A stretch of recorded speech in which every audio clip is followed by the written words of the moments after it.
તને વધુ ખબર પડે. હવે એ બેને તો લાપસીનો લોટ લીધો ને મોણ કર્યું ને ઓલી બાજુ કુકરમાં આંધણ મૂક્યો તો લાપસી ઓરવાને બદલે ઓલા તળવાના મુઠિયા બનાવી નાખ્યા. ઘી મૂક્યું અને બોલતા જાય, આવો શ્રી વલ્લભ, આવો શ્રી વિઠ્ઠલ, પડ્યો તમારું કામ રે, હરતા ફરતા લેવો મારે શ્રી મહાપ્રભુજીનું નામ રે. એ કે વલ્લભને બોલાવીએ એટલે આપણી સામગ્રી સુંદર થાય. કારણ કે ઠાકોરજી કહે છે, માં કે તને ક્યાં ગમે, રહ્યો મોહે શ્રી વલ્લભ ગૃહ ભાવે, ભોગ શિંગાર મૈયા સુન મોકો શ્રી, વિઠ્ઠલ નાથ કે હાથ કો ભાવે, નિકે નિવાય શિંગાર કરત હો, આછી રુચિ સમોહી પાગ બંધાવે, તાતે સદાય ઉહાય રહત હો, તો ડરી માખણ દીધ છુપાવે, ચિત્ત સ્વામી ગિરી ધરન શ્રી વિઠ્ઠલ, નિરખી નયન ત્રય તાપ નસાવે. હવે એમણે તો મુઠિયા તળી નાખ્યા, પછી ઓલા ચાયણાની અંદર ચાળી નાખ્યા પ્યોર દેશી, લેના વરાવ્યા. એ કે આ તો લાપસી કરવાનું ખીજાણી કે ભાઈ નો કરાઈને આમ તેમ. એટલે પછી કે લે પાછા લાડવા બનાવ્યા. ઓલા બેન કે લે આ જો ઓલી બાજુ એ કે પાણી ઉકળે છે, કુકર આટલું જ થઈ ગયું પાણી ઉકળી ઉકળીને. પ્રભુની ઈચ્છા એ કે લાડવાની છે, કારણ કે ઠાકોરજી પુષ્ટ કરાવવાના હતા ને તો આ બેન ના પડતા હતા. એ મારી જેમ પેલા બધી કીટી પાર્ટીના મેમ્બર હતા અને થોડા દેખાવડા અને સ્માર્ટ અને બોલે સારું. એટલે બધા એમ કહે વિભાબેન તમે ન હો ને તો કીટીમાં મજા જ ન હોય, તમે ન હો તો અમને તમે. એટલે એને મજા આવતી હતી. હવે ઠાકોરજી પુષ્ટ કરાવે તો થોડો ફેર પડી જાય. અને આ ભાઈ પ્યોર પુષ્ટિ માર્ગી હતા એટલે સત્સંગ બે સાંભળે. એટલે અઠવાડિયું 10 દી થાય ને વળી કે વિભા આપણે દૂધ મિશ્રીને કરાવીએ, હું તને બધી ટેલ કરાવીશ. પણ આપણે હવેલીએ તો 2 ટાઈમ જાય છે, સવારે મંગળાના કરવા અને સાંજે શેનના કરવા. આપણે ત્યાં મનોરથ કરાવીએ છીએ. પછી શું ઠાકોરજી પુષ્ટ કરાવવાની, તમે કેમ મારી પાછળ પડ્યા છો? મારે અધર એક્ટિવિટીઝ કેટલી બધી છે. પછી એકવાર એવું બન્યું કે એમનું મેરેજ એનિવર્સરી હતી. એટલે ગુરુદેવ 4 બંગલા છોડીને પધાર્યા હતા. એટલે અમને સમાચાર મળ્યા.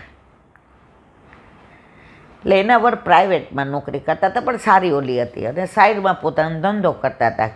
ઓલા દિલ્હીથી કાંઈ નોઝલ પ્લન્જર લઈ આવે મશીનમાં નાખવાના ઓલા ખીલા, શી ખબર. અને એ પછી કમિશનની વેચતા. સારું હતું, ગાડી બાડી બધું હતું. એટલે એણે એમ કીધું લે આજ તો જો આપણા મેરેજ એનિવર્સરી છે અને વલ્લભ યુગલ સ્વરૂપે પધાર્યા છે, તો આપણે વિનંતી કરીએ. તો એ કે મારે બધી તૈયારી કરવાની ને આજે મારો જ વારો કીટીનો છે ને આજે અમારે ઓનેસ્ટમાં ભાજી પાઉં ખાવા જવાના છે ને. તો કે કેટલા વાગે છે? તો કે 7 વાગે. એ કે હું તને ગાડી મૂકી જઈશ, તારી બધી બેનપણી આજુબાજુ રહેતી હોય ને એને બોલાવી લઈ, બધાને હું મૂકી જઈશ. એ કે પણ વિભા આજે આપણા પધાર્યા છે તો ઓલી કે સારું હવે મારે આ કીટીમાં કોઈ દી ના નથી પાડતા તો આમાંય. એટલે 2 જણા ગયા. તો ગુરુદેવ તો પરમ દયા અને પરમ કૃપા. ઓ બાપા! એટલે એ કે આ તો આવીને ઓલી બેનને કાંઈ બહુ એવો રસ નહોતો, એને કીટીમાં ધ્યાન હતું કે કઈ પઝલ પૂછવીને, કઈ હાઉસી રમવીને, કયા જોક્સ કરવાને. અને કયું જૂનું ગીત ગાવું એનું ચિત્તેમાં જ હતું.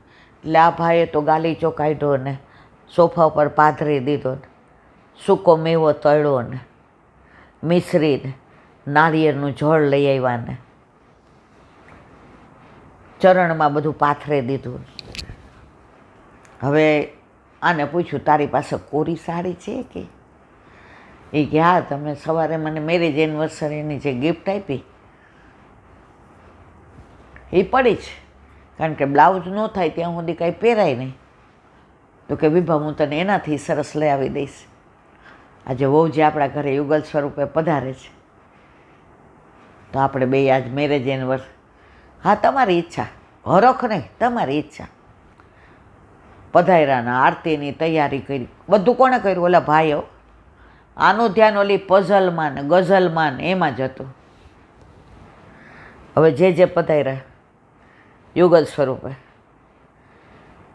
હવે આ બધું ધરાયું તો લીધું નહીં, કારણ કે ઠાકોરજી હતા નહીં તો ધરેલું કોનું લે? એટલે જે આમ હાથ. હવે જેટલા વૈષ્ણવ ત્યાં હતા એ બધાને આણે કીધું તો કોણે આના વરે? આણે નહીં, આ બેને કે આવજો મારવાલા. એ કે આપણે આઈસ્ક્રીમ મંગાવશું.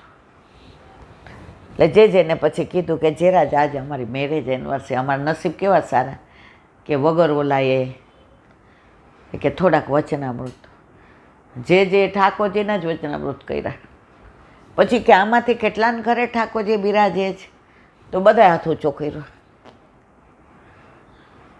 ઓલા ભાઈને તો બહુ મન હતું, વિભાબેન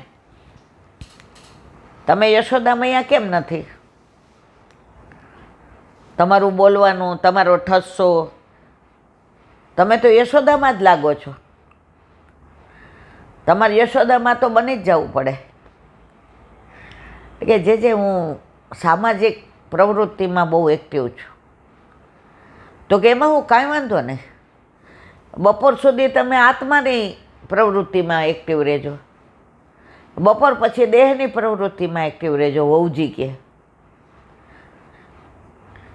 એ કે માં બને એને ખબર હોય. હવે આટલા બધા માં છે ને તમે એકલા નથી. હવે એના વરના મોઢે આવી ગયું, કહી દઉં જે અમારે પુષ્ટ કરાવવા છે. પણ આની હામે જોવે એટલે બીએ કે ઘરમાં કકળાટ થાય ને ઠાકોરજીને સૌથી ના ગમતો હોય તો ક્લેશ ને ધુમાડો. હવે શરમની મારી આણે હા પાડી દીધી.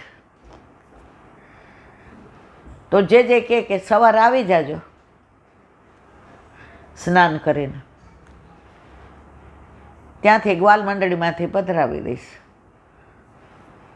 અને મંગળાબેન તમારે જાપીજી એમને આપજો, વસ્ત્રની એની બધીની વ્યવસ્થા તો હું કરી દઈશ. જે આને હાનાનો સવાલ જ ન રહ્યો.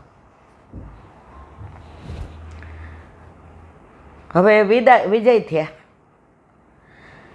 ઓલીને કિટીમાં જવાનો તો હવે આખો મૂડ જતો રહ્યો, કારણ કે ઠાકોરજી પધરાવાના હોય એટલે ઓલા મંદિરમાં બધા દેવલા હતા, એના વરે તો બધું સાફ સફાઈ કરવા માંડ્યા.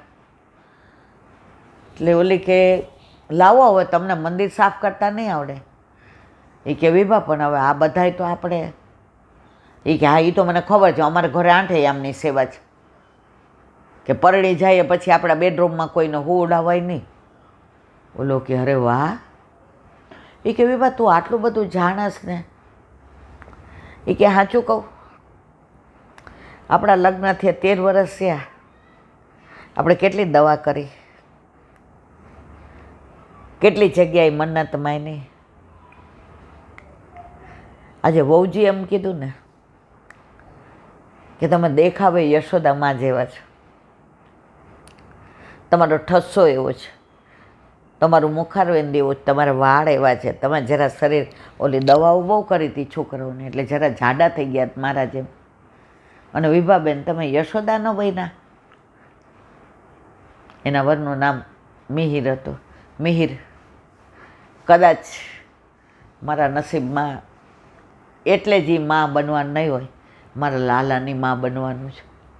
પછી તો કીટીવાળાને કહી દીધું કે તમે બધાએ જઈ આવો, બિલ આવે ને એ હું મોકલાવી દેજો, હું ઓનલાઈન તમને પેટીએમમાં કરી દઈશ. ઘરે બધી વ્યવસ્થા કરી નાખી. ઝારીજી ને નેવડો ને સિંહાસન ને ખીલોના ને રાજી થઈને બધું કર્યું. 9:30 બધી તૈયારી કરી એટલે આણે કીધું ચાલ આજ તને સરસ બહાર જમવા લઈ જાઓ. તારે કીટીનું બધું ગયું ને ઓનેસ્ટમાં જવાનું હતું. હાલ આપણે ઓનેસ્ટમાં ને મિહિર આજે મને ક્યાંય જવાનું મન નથી થતું. ઓલા પુસ્તકો માળીએ મૂકી દીધા છે ને બાઈ આપ્યા હતા કીર્તનના, એ બધા ઉતારીને સાફ સફાઈ કરી અને અહીંયા પધરાવું કીર્તન કરવાના ને 11:15 સુધી. અને સવારે ગુરુદેવને ત્યાં ગયા. ગુરુદેવે સરસ લાલનનું સ્વરૂપ પધરાવ્યું, વસ્ત્રને આભૂષણને. વહુજી કે વિભા ઝારીજી મારવાલા બધું લઈ આવ્યા છે, બધી તૈયારી છે. જે કે સખડી ધરાવો ને આનંદ કરો. તો પહેલા દિવસે આ લાપસી એટલે કરવી હતી કે ઠાકોરજી પધાર્યા છે. ઓલાને એમ કે આને બહુ રસ નહોતો એટલે આને ગમશે નહીં, એટલે એને જેમ ગમે એમ કરવા દો. પણ પહેલા જ દિવસે ઠાકોરજીએ જતાવી દીધું કે લાપસીના બદલે લાડવા થઈ ગયા. વિભાએ કીધું એના વર્ણ મિહિર ઠાકોરજી રાજી થઈને આપણા ઘરે આવ્યા છે. વલ્લભે ચાહીને પધરાવ્યા છે. જો લાપસીની જીદ હતી, હવે તમારા ભાવથી ઠાકોરજીમાં આટલો ગોળ પધરાવીશ, બાકી બરું પધરાવીશ મિક્સ લાડવા. અને એમણે ઠાકોરજીને લાડુ ને દાળ ભાત ને શાક ને ભૂજાના ને 3 વાગે પરવાર્યા. પહેલો દિવસ હતો ને તો ઓલા કીટીવાળાને ફોન આવ્યો. એ કે આ રવિવારે કોને ત્યાં રાખવાની છે? એ કે હવે મને પગે તકલીફ થઈ ગઈ છે ને એટલે હું કીટીમાંથી ને રાજીનામું. અરે તમારે અપાય? જેમ ચાંદલાનું મહત્વ છે ને શરીરમાં કે 16 શણગાર કરું ને ચાંદલો ન કરું ને ત્યાં સુધી શૃંગાર અધૂરા, એમ તમે તો અમારા કીટીના ચાંદલો જ નહીં. એ કે ના, ડૉક્ટરે ના પાડી છે કે હવે તમારે બહારનું બહુ ખાવાનું નહીં, તીખું તળેલું અને લીંબુવાળું, લીંબુના ફૂલ આવે, એટલે હવે મારે મારી તબિયત સાચવવી છે. એનું વર આ બધું સાંભળે. વિભા ના છોડી દે, તું તારે જા. મેં નથી છોડ્યું, પણ આણે પકડી લીધી છે ને. હવે મારે કીર્તન ક્લાસમાં જવું છે. હવે આપણે બે સાંજે સત્સંગ કરશું. તો ઠાકોરજી હરજીવનભાઈ મહેતાને કંઈ બેબી બેનને ત્યારે જતાવતા તો એવું નથી મારા વાલા. આજની તારીખમાં પણ આવું બને છે. હા, તમારો ભાવ હોવો જોઈએ, આડંબર હોય, નાટક હોય, દેખાદેખી હોય. ઠાકોરજી કે હું આ બધાથી દૂર રહું છું. ઘરમાં બિરાજો, પણ હું એમની પ્રવૃત્તિમાં રસ ન લઉં. આ તો આપણા ઘરે કેમ આપણા ઠાકોરજી આપણી યાર હળી ભળી ગયા છે કે જરાક મુખારવિંદ દેવું હોય એટલે આપણને તરત થયા આજે ઠાકોરજી બહુ હસતા કાર નથી.